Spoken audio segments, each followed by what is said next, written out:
Hi, I'm Maggie. Thank you for stopping by Crafts the Charm today. You are most welcome here. In another video, I showed you some of my tricks for casting your own decor pieces, and I'll link that video here. It's great to be able to cast your own pieces because sometimes you can't get the pieces that you want, sometimes they're too expensive, sometimes you need more than you have available, but also you can make them whatever color you want. So I thought it would be fun to make some coastal decor that isn't in some of the more traditional coastal colors like the blues and the greens. I thought it would be fun to use corals and pinks and oranges, and I'm not sure exactly what we're going to make. I'm thinking maybe something for the table, but I'm not sure. I'm looking forward to playing around with different materials with these colors, and maybe I'll use the cast pieces and maybe I won't, but I'm looking forward to playing around with it. Let's go have some fun. I really wasn't sure what I was going to do when I started. My original idea was to use these rolls of felt from the Dollar Tree as a table runner.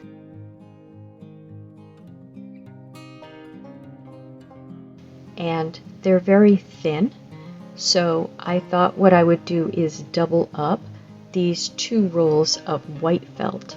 And originally I was going to do something with this white felt, and then I have some pieces of pink felt which I got on sale at Joann's, and you can sort of see them. I didn't end up using those. Now with the white felt, one of the pieces was relatively rectangular in shape, but the other one wasn't. The other one you can see was quite distorted. And what I found was if I ironed them on a very low temperature, I'm not sure what they're made of. They are not felt wool. There's something synthetic in there. But if I ironed it on a very low temperature, I could sort of pull the felt, like get it warm, and then pull it into shape. So that's what I recommend you do if you happen to buy these long rolls of felt and you want to use them as is, as a sort of table runner. You can iron them on a low temperature and pull them carefully, slowly, a little bit at a time, into shape. Now I know that what I did want to do was to paint these battery-operated candles a different color. So these are from the Dollar Tree, and they're sort of pillar candles, battery-operated, and before you paint them, you're going to want to cover them with Mod Podge.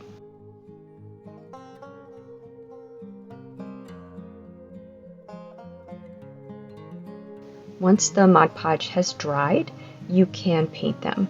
Now I have a lot of different colors of pink. I had bought some before, and then I bought a few for this project, but the one I ended up using was this Craft Smart salmon color, and that was the color that I wanted roughly for these candles. But I've painted candles before, and I find that they look better if you give them a little bit of depth by using multiple colors. So what I did was I lightened this salmon up a bit, and that's just some apple barrel white acrylic paint. So I lightened it up a bit by mixing it with white, and what I'm making first is sort of the medium tone. So that's the main color that I want the candle to be, is this whitened or lightened salmon color. But then what I do is I add some darker tones and I add some lighter tones, and I use a lot less of those. Now what I wanted to do was to sort of pull the darker tones and the lighter tones through the paint, but the paint dried very quickly.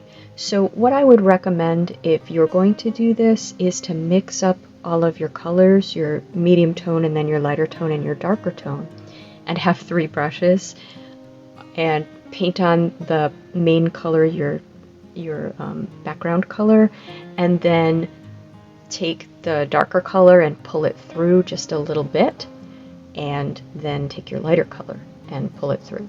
So what I ended up doing was a little bit more like dry brushing, but that wasn't really the effect that I wanted. For the darker color, I actually mixed in this Dollar Tree brown acrylic paint, and I really have not liked the Dollar Tree brown acrylic paint in the past. It's not a very deep brown, but I thought that the color of brown that it is would actually work quite well here, and I think it did.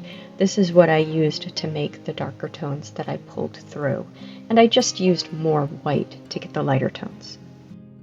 Now, I've done another video on candle decoration, and I wanted to do something similar, but a little bit different from that. So in the past, what I've done is I've taken rope and I've used a technique called whipping to join the ends of the rope together. And you can use a light color like the rope, or you can use a contrasting color when you're doing the whipping. But I didn't want to do that. I wanted to wrap something else around it. And I have here a variety of ribbons, some burlap ribbon, pink, brown, and some grosgrain ribbon in pink. But I also have the sort of salmon colored or pink colored vinyl bag from the Dollar Tree. These pieces are left over from when I made the little spring backpack. And I really liked that for this project. Now, I tried to do it a couple of different ways, and I was sort of stingy with my rope, so the end result isn't quite as tidy as I would like, and I really should do it over. But I tried it two different ways, and I think the way that I think it probably would look best is if you just cut two pieces of rope so that they're just completely flat, like one around the bottom and then one on top of it, and then wrapped that vinyl around the end of the rope. Now, I also taped the rope to hold it together, and then I put the vinyl over the tape. So I tried to do it a little bit fancy and use two pieces, and I just didn't like the way it came out. So I ended up taking that off, which again further damaged my rope. And what I did was I made a sort of an X in front and then just joined the rope in the back. But I would say for this, just sort of play around with it and do what you think looks nice. And I thought that that brown burlap looked really nice against it. Or maybe you would prefer it to stay all white. I really liked that salmon colored pink vinyl, so that is what I ended up using in the back. But if I were going to redo this, I would just do two rings, flat rings, and wrap them with the salmon vinyl.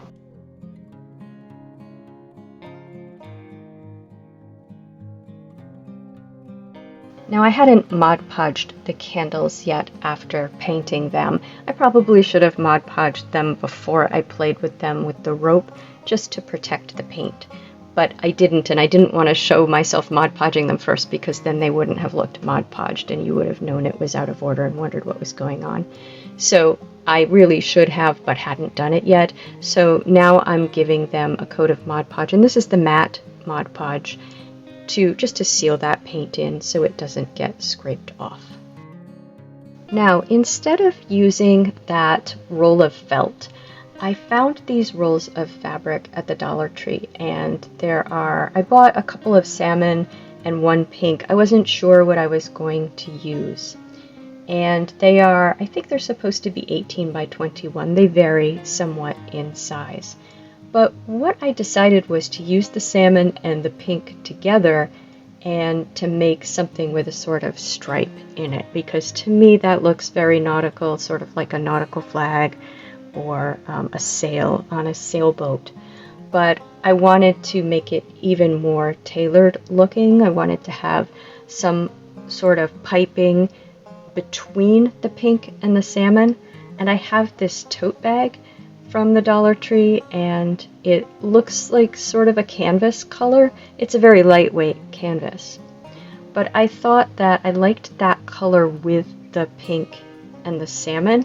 So what I decided to do was to make some piping or some welting using that as a fabric. And I have this 3/16 inch piping that I use. And then I would put that between the pieces. So I decided that about 15 inches was the width that I wanted for this, so I cut 6-inch pieces, leaving a 1/2 inch seam allowance on either side of each piece because they would be sewed on both sides. And I didn't join them together to make it longer. I suppose you could do that, but you would end up with a seam if you did that. So this is only going to be the 21 inches long, then with the edges folded over, you know, and sewn down for a hem. So what I did was I cut the pieces, and then I cut about an inch width from the bag to make the piping. I used my, I don't know what the foot is, but the foot that I use when I sew piping, it might be a zipper foot, because it allows me to press up right against the piping. So I used that foot on my sewing machine. I sewed the piping, and I also used that foot to sew the fabric pieces together to the piping. And I should have taken more time with the fabric pieces and the piping. I didn't put them together, measure them, make sure that they were even top to bottom. I just sort of did it by eye, and so it's not perfect, and I feel like you really want this to look very tailored. So I'm sorry that I didn't spend a little bit more time just lining them up before I sewed them. But that's what I did. So then once that was all sewed, I pressed all the seams flat on the back, and this is what it looks like. And then I was sort of like, well, how do I want to finish the edge?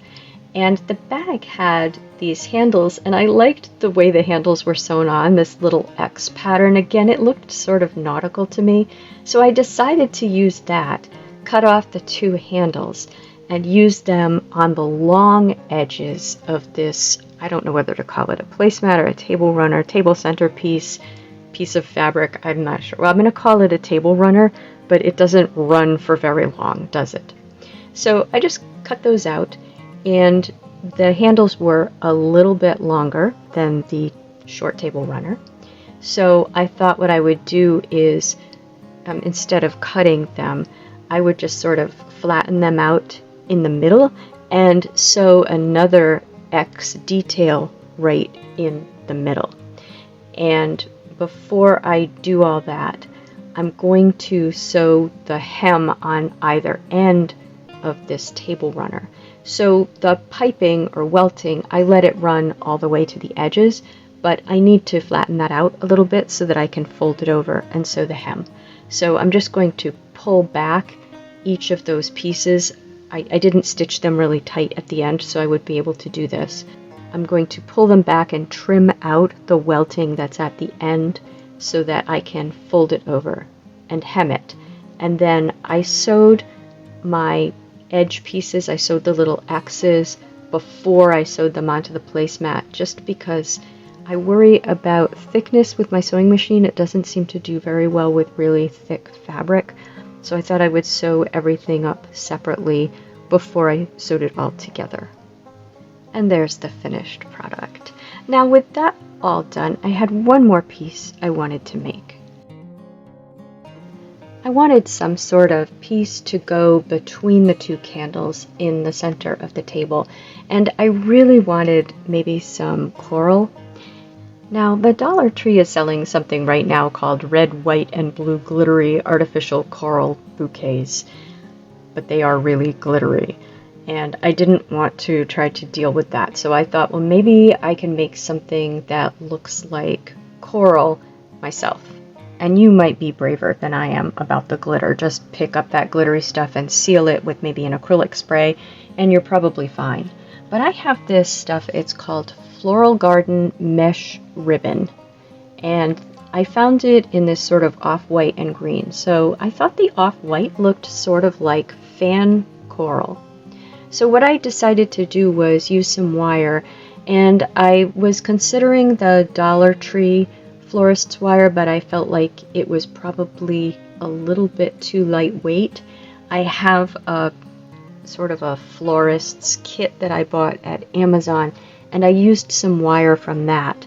I think that the 22 gauge florist wire that I really like that I have in green probably also would have worked. I think it might even be stronger than whatever it is I ended up using. My kit came with these long brown pieces, so I just sort of fashioned them into a sort of a tree just by wrapping them around each other and trimming them with my little wire snippers. And then I painted it white with the acrylic paint. And then I just cut pieces of this mesh ribbon to go over it, and then I glued them on with hot glue. And I thought that it looked pretty good. I mean, really pretty close approximation to a fan coral. I didn't look at a picture of a fan coral while I was doing it, and I probably should have picked a fan coral that I wanted to imitate. If you're going to do it, I would recommend that. Always look to the natural thing that you're trying to imitate. It's really helpful in making something that looks realistic. But I felt like most of the work was done by this mesh ribbon, which has that weird texture to it, which seemed just perfect for this. So once I had everything, we're in the putting it together phase, and I have these candlesticks from the Dollar Tree. Now, I actually bought 4 of them, and I painted the first set. I wanted to make them look like sea glass, and I painted them sort of a blue, a translucent blue, but I wanted to keep this just pink. I thought maybe it would look good with a little contrast in it, and then I changed my mind. So I decided to go with just the plain ones, and I turned them upside down. I really like, to me, they look sort of like a fountain of water that way. And then I just put the candles. The candles fit perfectly on the, what is normally the bottom of them. And because these are such light candles, I didn't feel like there was any sort of problem with any of this falling over. They seem quite sturdy. They certainly haven't fallen over at all. So I just put my candles together and put them on those candlesticks. And then I had bought this beautiful glass vase at the Dollar Tree. I just love the shape of this vase. Considered taking the sticker off the bottom and decided I didn't really need to. If I were going to paint it or something, I would have taken the sticker off. But I'm just going to put it on the table. So what I thought I would do, I had originally wanted to get some of those sort of clear pebbles that they sell in the florist section at the Dollar Tree, and my Dollar Tree didn't have them. Well, I don't know, lucky for me, because I like what I ended up doing. I have a bunch of faux pearls, some of which I got at the Dollar Tree, and those are the ones that don't have the holes, and some that a friend gave to me. Those are the ones in this bag here, and they're all different sizes. And they might even have a little bit of a pinkish cast to them, the ones that are in this bag. And I just took my pieces of leftover rope, plus one piece I had that was brand new from the Dollar Tree, and I coiled them around the edges of this vase. Fortunately, it's got a big enough mouth that I can put my hand in it. And I mixed the pearls and the rope. I liked being able to see the pearls, but I felt like the pearls also would be very useful for me putting my fan coral, or my faux fan coral, in. And then the final step was just to figure out what little pieces I wanted to scatter around, and ultimately I left just some white pieces, or maybe they're plaster colored pieces because they're sealed but not painted plaster pieces that I had cast. I also painted some pieces in pinks and oranges, and I ended up not using them. So there's a lot that I tried for this craft, but this was what I ended up with. And then I had bought some shells at the Dollar Tree. They sell like a pound of shells, and there are actually some really pretty shells in there. And I put those out too, and you might prefer the way it looks with the real shells mixed in. I thought it was too much. I really liked just the white. So what do you think of our pink coastal decor? As soon as I said I was going to make pink coastal, I started seeing it everywhere. So the idea certainly wasn't as innovative as I thought it was. I think it's just that I tend to gravitate towards the tans and the blues and the greens. But I really had fun making this. And I think my favorite piece is the centerpiece. I love the shape of this vase, and I love the way the rope looks with the pearls in it. But I especially love this fan coral, and it was so easy to make. Of course, it does depend on us being able to get this ribbon at the Dollar Tree, so I am going to look for an alternative. This wasn't my first attempt at fan coral. I started by cutting an arborvitae bush, and I wired this to a stick, painted it white, sealed it, but ultimately I wanted to make something that you could also replicate, and I really do like the way this came out better. I'd love to know what you enjoyed from this video, if you made anything, or what changes you would make if you were going to make any of this. If you liked this video, please give it a thumbs up. And if you enjoy this sort of content, please subscribe to Crafts the Charm. Thank you for spending time with me today. Take care.